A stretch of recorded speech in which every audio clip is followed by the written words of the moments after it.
Hey guys, welcome back to another stream. I feel like I've been saying that a lot because there has been so much content. Matisse and I have been busting our butts given the Champions League games that are coming up. We're both pretty exhausted at this point, but we still go because there's so much coverage. Sorry again for being late. I always apologize. Matisse says lateness is greatness. And I just end up talking to the person that's on the show behind the scenes, and I'm chatty. Yeah. And and then I'm like, oh shit. They just have to deal with it. I was the same this morning. I did a recording with Olivia and Alex, and you'll get to see them soon, I'm sure, as well, because obviously Olivia is saying that she's coming to Madrid for the return fixture at the Bernabeu.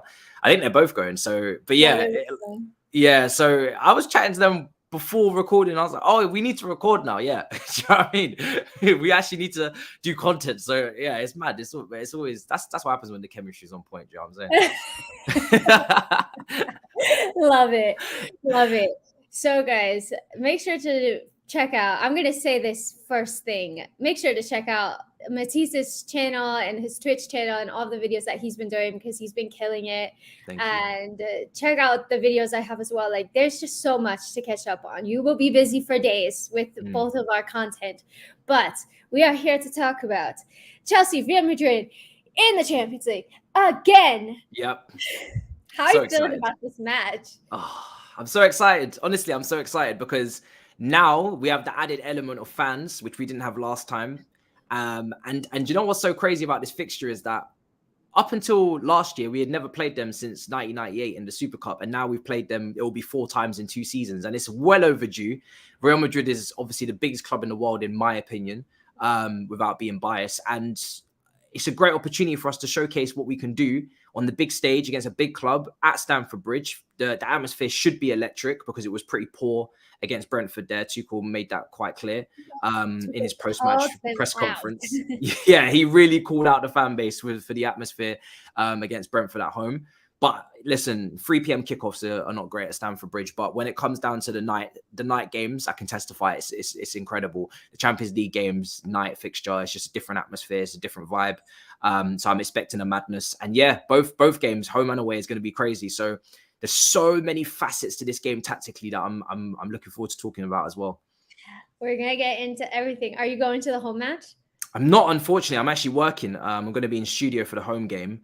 And the home game is sold out, like, so quick. Yeah. I'm usually so slow to get into the waiting room because I'm just like never lateness is greatness, right? So I'm just not that guy.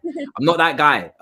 But yeah, the waiting room is nuts. But yeah, it's an absolute madness, to be honest.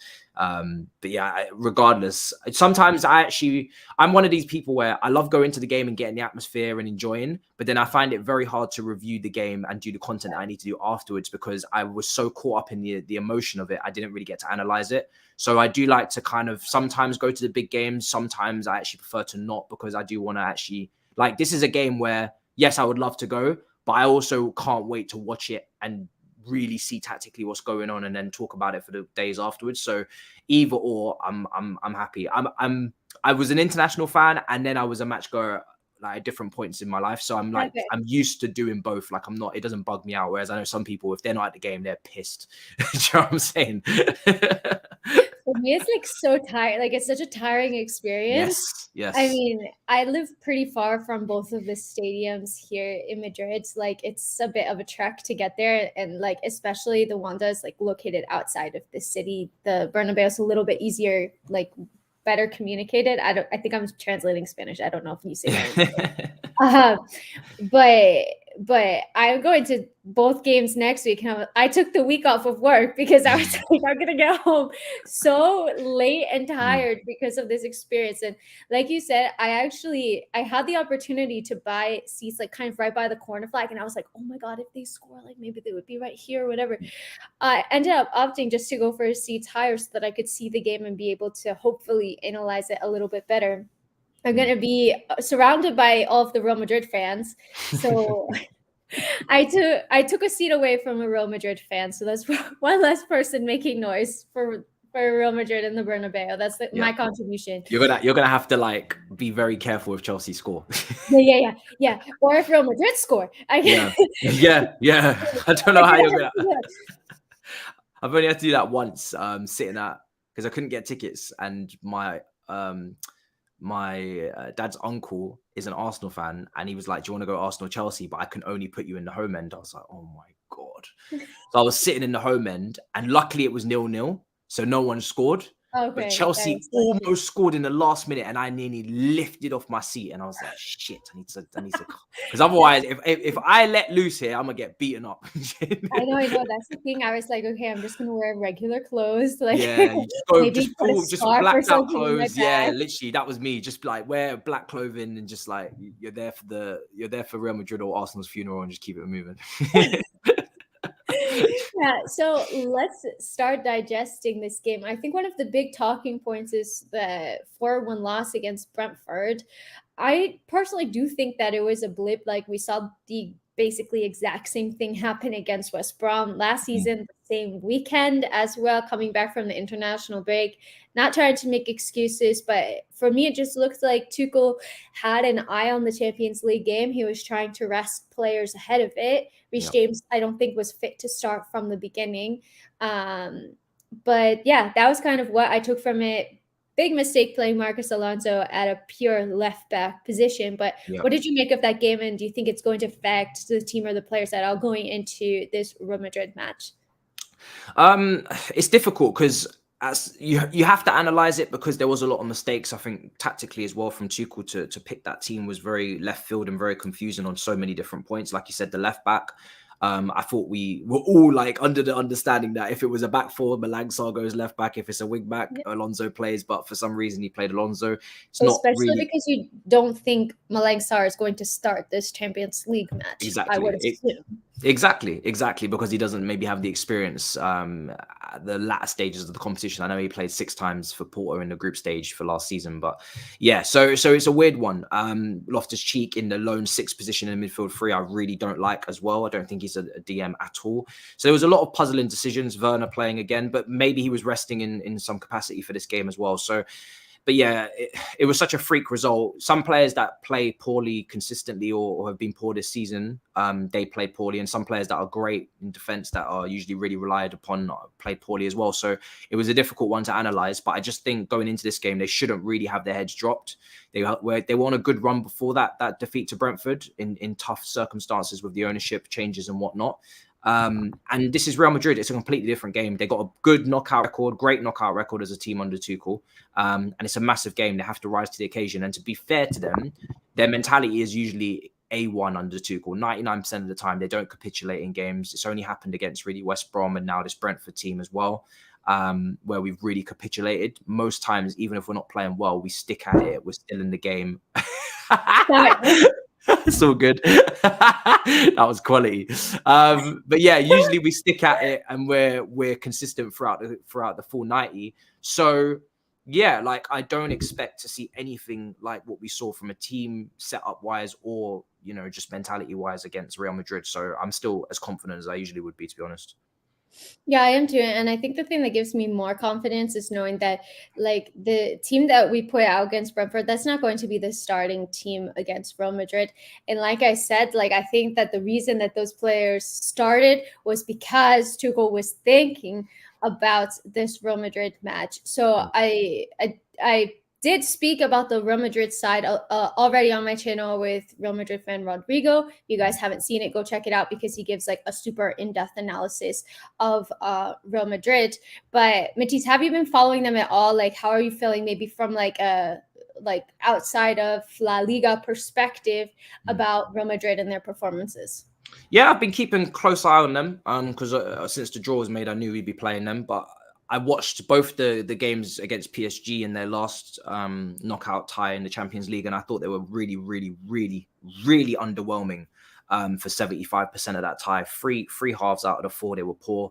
They had no control. They were overrun in midfield by Verratti and a few of their other guys in there. So they weren't good, Real Madrid. They didn't create any opportunities in the first leg. They had no shots on target at the Parc des Princes. They were really poor. So it's only in that second half where they made the change to bring on Camavinga, brought a bit of energy into midfield, took off Kroos, who should never have started. Modric was unleashed, and Benzema then turned up and did an absolute madness. So it was kind of like a spur of the moment, prestige, partly PSG bottle jobs as well in this competition yearly. So yeah, there's a lot of factors that went into it, but they do have the pedigree and the history to fall on their side and to watch them and to really respect them. But at the same time, they're there to be got at, and they've got weaknesses in their team as well. And I think it's weird because with Real Madrid, I think when we played them last time, we won because of the midfield battle and the fact that Kante and Jorginho was absolutely immense in that midfield, along with Mason Mount dropping in from the front three. And I think we got to go similar this time as well. You know, we're looking for a Kante masterclass. He was good against Lille. I think he got man of the match in one of the games. He hasn't been great overall. I don't think this season in the Premier League, him and Jorginho have been very up and down. Kova's been the best midfielder, but I do count on Kante in the Champions League to step up and pull out an absolute masterclass, especially when the tempo kind of drops a little bit from the Spanish teams and from the other teams. And then his tempo then looks even quicker. So I think we'll be strong in midfield. It'll be interesting to see if Carlo Ancelotti does inject a little bit of youth into midfield with Valverde or Camavinga, or if he just goes with the tried and tested, experienced Modric, Kroos, and Casemiro. If they do go with that, then much like last year, much like PSG, I do think we can cover the spaces and overrun them quite well. But Tuchel definitely has some tough decisions to make with whether he plays Jorginho or Kova, because Jorginho is in weird form where he's getting critical assists against Newcastle, and he's having poor moments as well where he's also kind of having lapses of concentration or slips. And then Kova's been the best midfielder this season as well. So it's weird. I don't really know what he's going to do there, but that's his problem. And he'll make the right decision, I'm sure. And it's a lovely problem to have. He's got top midfielders. On their day, they are top midfielders. They just need to be on their day tomorrow and step up. Yeah, I think you made like a lot of good points. And what Rodrigo basically said on my stream is like he would be very worried if they played Kroos, Modric, and Casemiro, because they are older and he feels that they're getting like kind of outrun. So from a Chelsea perspective, if you see those three names on the starting 11 tomorrow, could be a positive sign for us. And it's basically like, will Carlo Ancelotti have the guts to start somebody younger like a Valverde, who's going to have maybe a lot more energy, but is a bit, he's not as senior to the team and doesn't have as much experience. So I think that's definitely going to be something to look out for. Keanu said, this is the sort of game where Cholo's needed. Vinicius will be whoever we put at left wing back. I think Vinicius is playing at left winger, not right winger, I would assume, unless they make some tactical change to try to target Marcos Alonso with Vinicius, which I agree could be a possibility, maybe. But typically we've been seeing Asensio or Rodrigo play in that right winger spot. And that's kind of another talking point. Like both of those sides, for both of our left side and their right side, are probably like the weaker side, so maybe they cancel each other out, but that's going to be interesting. Do you think this is something that we could see potentially, or is Vinicius definitely playing on the left? And who's your starting left wing back? Because I thought that Alonso was very poor against Brentford. Yeah, I mean, I think with Vinicius, you'd want to play to his strengths. You know, he's confident. He's had a very good season. He's the second most prolific attacker for them, behind Benzema, who's been absolutely incredible this season. And he was literally part of the reason why they managed to overturn the tie in the second half against PSG. So for me, when I look at it, I take a look at Vinicius and I say, listen, yes, there is a weakness to exploit on that side, but I think you'd play to Vinicius' strengths first, and then see if he's having a good game. If he's not, then switch him. And I think the fact that Eden Hazard is injured for the rest of the season and can't be available as well does play a part in that, because he would have played that left-hand side as well. But they didn't even take him with the squad after the smiling with Kurt Zuma last time out. They decided we don't even want that.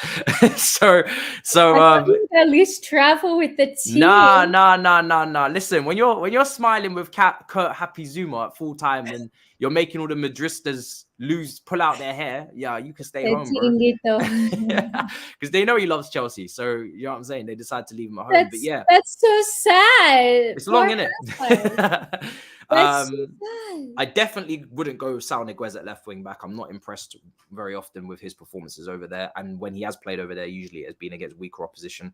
I would go with Alonso. I know Alonso's been poor, but we have no other choice. I wouldn't play Malang Sarr at left wing back. I think that's too defensive. He's no use.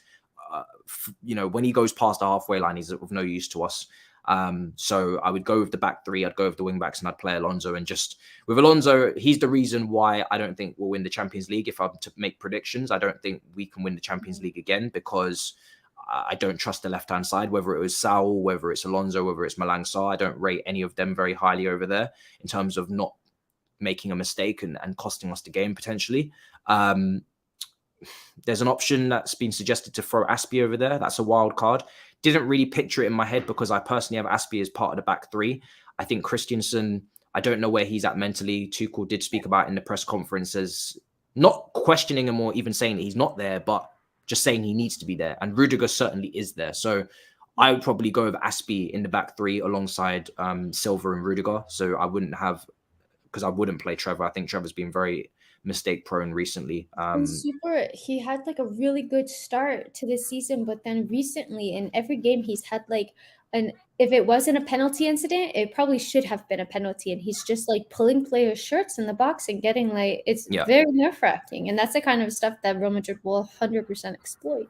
Yeah, and Reece is 100% not an option for me on that left-hand side because you're killing two birds with one stone in that regard, because now the right-hand side's weaker. So the only person that could have potentially gone over there maybe would have been Hudson-Odoi if he was fit, but yeah, for me it's got to be Alonso. Just chance our arm, we'll see what happens on that side. And we have to keep an eye on Benzema, because when we played at their training ground last season, he was the one that scored a lovely finish in very tight, close quarters in the box. And he's the one that's leading that team and captain of that team. So we have to watch him. But apart from that, we've got our own strengths as well. You know, Kai, Pulisic. I hope Pulisic starts up top, because I think he's a bit of a big game player as well. And yeah, and US, he did very well, didn't he? He did. and Kai as well. Kai has been delivering in the big moments. Yeah. So he loves it. He lives for those moments. I love how he steps up. Just going back to like the defense situation, I think it's going to be either Aspie and Alonso or Christensen and Aspie. Let's see. I think it's going to be Aspie and Alonso though. And maybe Tuchel took him off to rest him, but I definitely wouldn't play a back four with Marcos Alonso starting. And the thing to take into account also with their right-hand side is that Carvajal hasn't had a good season. Their right back, he's been pretty poor. He got absolutely, I mean, most people, I guess, would get destroyed by Mbappe, but he got like absolutely spun. But just in the league in general, he's been having a pretty poor season. So hopefully it's not going to be like too much for Alonso to have to deal with. Hopefully, let's see. But I do want to talk about the attackers, like you said. Hopefully, who do you want to see like as that three? I guess we're assuming it's going to be an attack of three. Who do you want to see as that three? I would lean towards Mason, Pulisic, and Kai. I just think they'll cover the ground really well, and I think that's really important. Obviously, technically, we need to be on point, but this Real Madrid team can be overrun in midfield, and that can help with an extra body dropping in there, matching them 3v3. I think Mason tactically is probably the best guy to match them 3v3 in midfield. He's done it in a lot of big games. His performance against Brentford was pretty poor, pretty crap, as was everyone's. However, in the big games, we tend to use him tactically to match up in midfield. So I would expect him to play. Ziyech is definitely a dark horse to come in as well, because he's been really good outside the injuries. But he could also be an impact off the bench. I would definitely play Pulisic on that left-hand side. I think he's the most dangerous left-sided player we've got right now. And Kai versus Lukaku is no debate to me either. I think Kai absolutely has to play up front. He's been doing really well covering, you know, he just pops up everywhere. He can pop up on the left, pop up on the right, drop deep, making runs in behind. He's just great. And when I was speaking to Alex and Olivia earlier, they just were like giving the Kai propaganda. They were ready. They were on site. That was the key. Kai propaganda was in full swing. Which is great to see, because I absolutely love Kai. Kai's the one attacking signing we made under Lampard in that transfer window that I was like, absolutely zero doubts. I had my doubts about Ziyech. I had my doubts about Werner. but bigged them up anyway. But Kai was the one that I was literally like, no doubts. This guy is a baller. He will find a way, whether it's now, next year, whatever, he'll get there, because the quality he has is undeniable. So yeah, it's between those four. Werner can't get nowhere near this team. Listen, I love the guy, yeah, and I shouldn't even have to keep saying it, but I'm not trying to see him in that team tomorrow at all. I'm very much done seeing him in starting 11. So yeah, we need to go with those guys that were playing in the front 3-4 when we were scoring goals, and those guys there will get the job done, I think.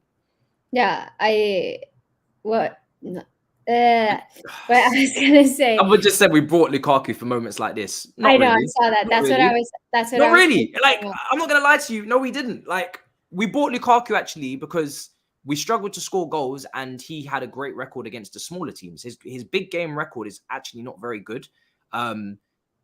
We've seen that this season. We saw that prior. Everyone speaks about it. And in the Champions League, we won it without him. So just because he cost 100 million, it doesn't mean he gets into the team. If that was the case, Kepa would start in goal as well, you know, but that's not the case. So I'm not running this off price tag. He can cost whatever he wants, and he can cost that on the bench. I'm like so happy that Thomas Tuchel kind of like gave him his shot. It wasn't working, changed it. Kai starts bagging in the goals, and then it's like, well, every time we give him an opportunity, he hasn't really been performing that well. So for me, like I would not start Lukaku. What I was going to say is I was surprised that Lukaku didn't start first Brentford, only because I thought for sure he was not going to be starting against Real Madrid. And I would be shocked if he starts against Real Madrid. I would be really, really shocked. But every time he's played, I just don't feel like he's had a good game. I just feel like there's this disconnect between how Chelsea play and Lukaku's style. And I just don't think that they really go hand in hand. And I'm quite surprised that we bought him, because seeing how he plays, it really feels like it doesn't gel with the style that Tuchel implemented that won Chelsea the Champions League. So for me, I think that we look like less of a strong team when Lukaku is on the pitch, actually. And like we've been saying, we are big Kai Havertz fans on this channel. We love Kai Havertz, and he has been pulling up in the biggest of moments. Yeah, and you know, even though we're going to play on the counter, we still need to be able to keep the ball as well at some point. We can't just expect to just give all possession to Real Madrid. We shouldn't either, because PSG took possession off of them and dominated their midfield. So in terms of on the ball, who is easier to link up with? Kai absolutely trumps Lukaku every single day of the week and twice on a Sunday. So we don't really have time for like, oh, we didn't get the service right. We didn't have 5G. We had 4. Like, we don't have time for that. We have time for everybody being able to play together. Everybody being... Listen, we have no... Elizabeth, free is gone. Free has been suspended. The Wi-Fi is weaker than ever, and it was weak anyway. So we don't have time. Like, I generally do not have the time or patience for anybody to be telling me after this game, the service, and we couldn't make it stick. But Kai creates it. That's exactly the difference. Like, he doesn't need it. He creates it. Exactly. So that's how it goes. Like, it's as simple as that. And like I said, me personally, I said in January after it happened, people thought maybe I was being overly emotional. I was happy to take a loss on him on a loan and bring back Broja, and I'm still in the same position. If he leaves in the summer and we bring back Broja, I'll be happy. And I would like next season to have Kai Havertz, Broja, and then some sort of goal scoring attacking player alongside that signed as well. Not necessarily an out-and-out striker, because I'm kind of got PTSD from strikers now, but some sort of attacking wide player that can score goals. And I'm happy to move with that next season. It's cheaper. It's more affordable, cost effective, and it works. You should be on the board. Like, it's green. For the transfer players, honestly. So we're getting some questions about the starting 11, about who's going to be in the attack, who's going to be in the midfield, whatever. So let's just go through the starting 11, guys, so that you have it. I have it pretty clear in my head. I think we're probably on the same page, more or less, with our starting 11s. But the defense, we've already mentioned. Mendy in goal, Reece, Aspie, Thiago Silva, Rudiger. Alonso. I went on Premier League today, and they asked me about Alonso, and I was like, And they were like, we can tell by your face. Yeah, I'm on tomorrow morning. I'm hoping Alex don't ask me that. Who was interviewing you? Becky, Ives, Becky, and yeah, Becky. Jules Breach. Cool, And cool, yeah. I was Becky's good. I don't want to be disrespectful. Like, I respect all the players. Did you actually say that? No, I didn't say it like Oh, that. okay. I didn't say it. But I just think, like, God forbid Alonso watches the channel or something. I don't think he can, but imagine I don't think he can. Nah, you're good. He's got that UK license. He can't watch that. He can't watch that unless you upload it to YouTube. Like, He can't watch that. imagine I run into this guy one day and he's like, "Why did you say I Nah, was you're good. playing poorly?" Whatever. You're good. Anyways, I lost my train. Oh, okay. So that was the defense. Yeah. Midfield, we kind of tinkered with it, but who are you saying the midfield two is?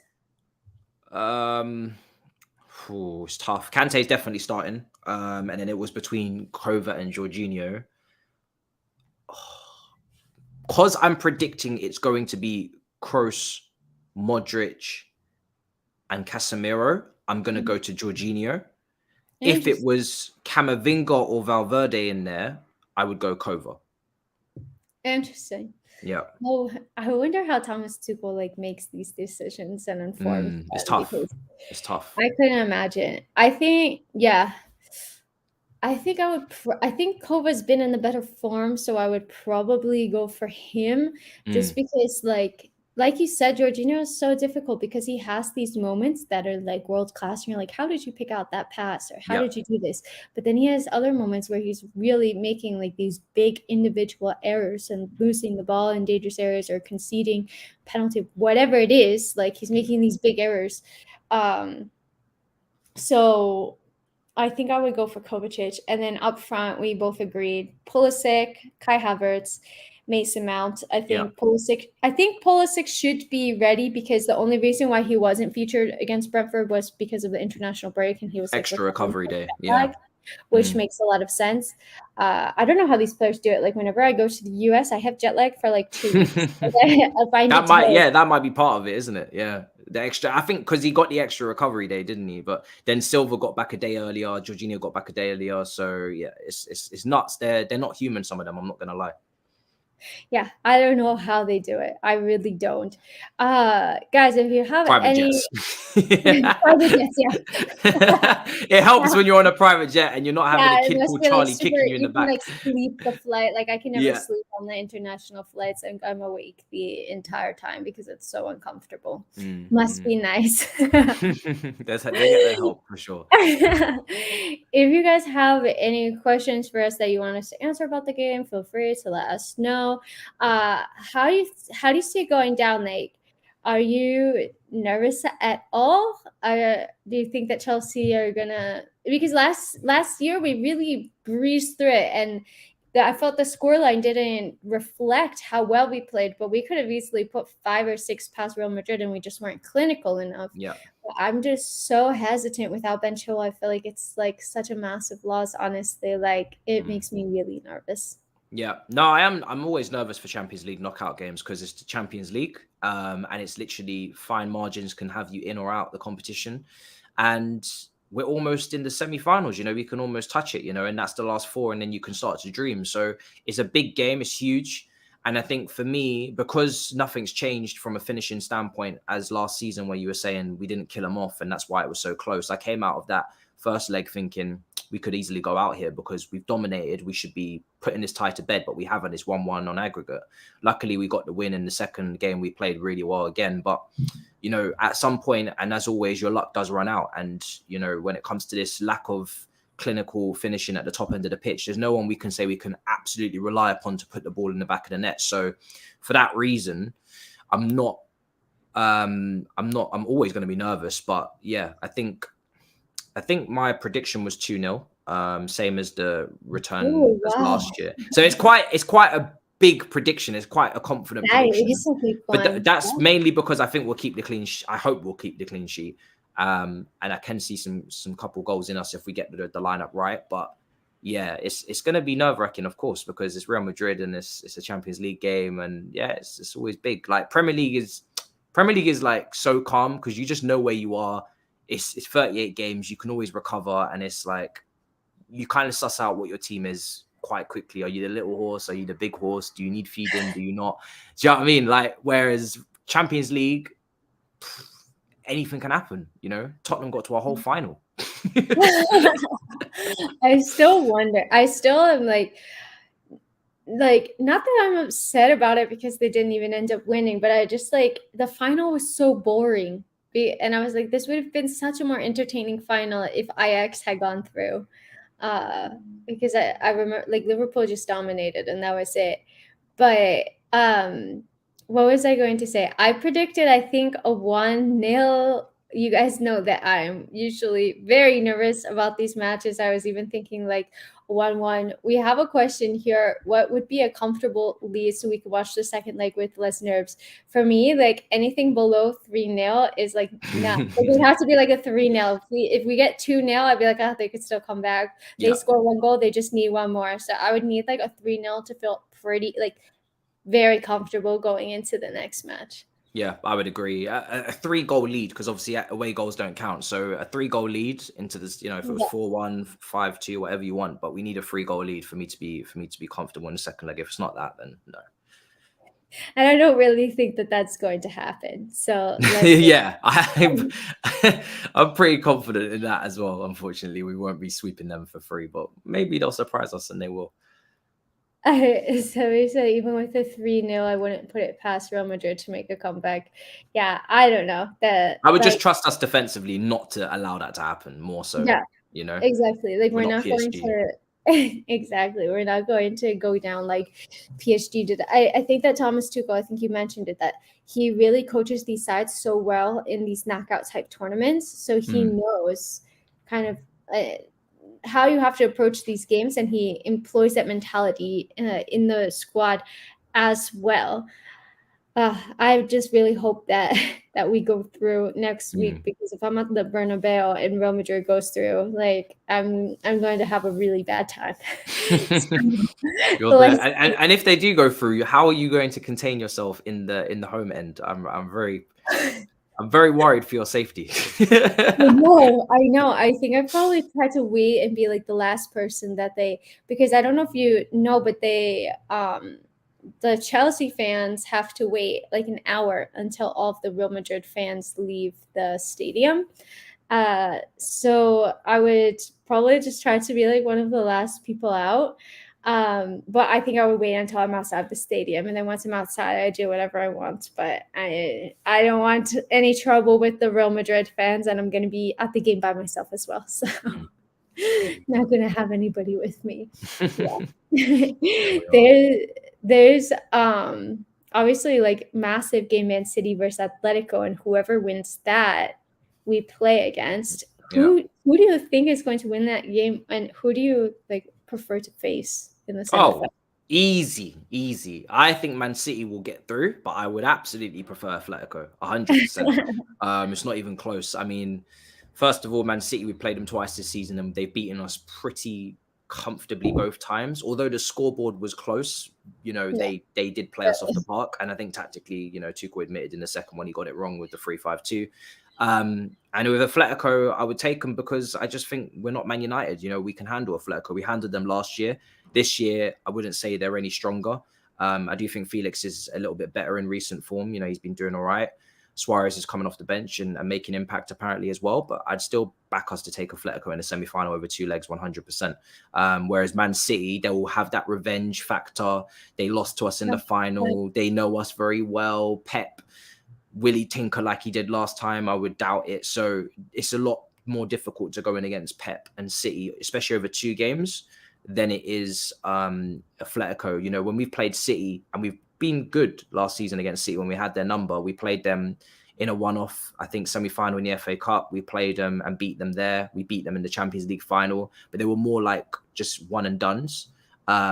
League game, one and done. If you're looking at 2 legs against Man City, it's not going to be easy. So yeah, and I just don't want the aggro of playing Man City again in the Champions League now. I hate it. It's funny because we're going to face like almost the same opponents as we did last year. Yeah, same running, like literally. Yeah. But I just hate facing English teams in the Champions League because I'm like, oh, I really want to just see a team that you're not going to see us play minimum 2 times a year, but maybe more. And I also just hate the banter from rival fans. I'm like, okay, I can digest getting beaten by Real Madrid or Bayern Munich or whatever as much as it hurts, but I really don't want to have like City fans saying that they beat us in the Champions League. Like it just hurts a little bit more. I don't Do you remember know when we played Atletico as well in the semi-final when Diego Costa scored and knocked us out? Yes. Courtois was at Atletico. Yeah. I had just started following Chelsea like around. Okay, 2014. Yeah, exactly. And I remember I was like, oh, this Diego Costa guy, like, he's so terrible to play against, blah, blah, blah. Like, his antics, whatever. And then he signed for Chelsea, I think, that season, or the season after. I think he signed that season, 2014, I think it was that season. 15, that season. He signed that season. I was like, this is the best. Because Mourinho saw him up close, didn't he? Remember, because Mourinho managed Demba Ba, Torres, and Eto'o in that season. We were the little horse, finished third behind City and Liverpool. Got knocked out in the semi-final of that week. We had Atletico, Liverpool away, beat them, Atletico again.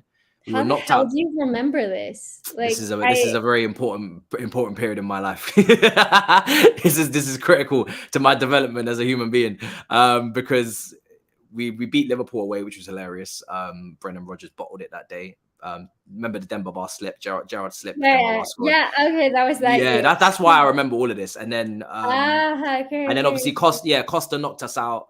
Terry and Costa was fighting all game at Stamford Bridge. Costa ended up knocking us out. Courtois was in that shirt for Atletico as well on loan, which was tough to take.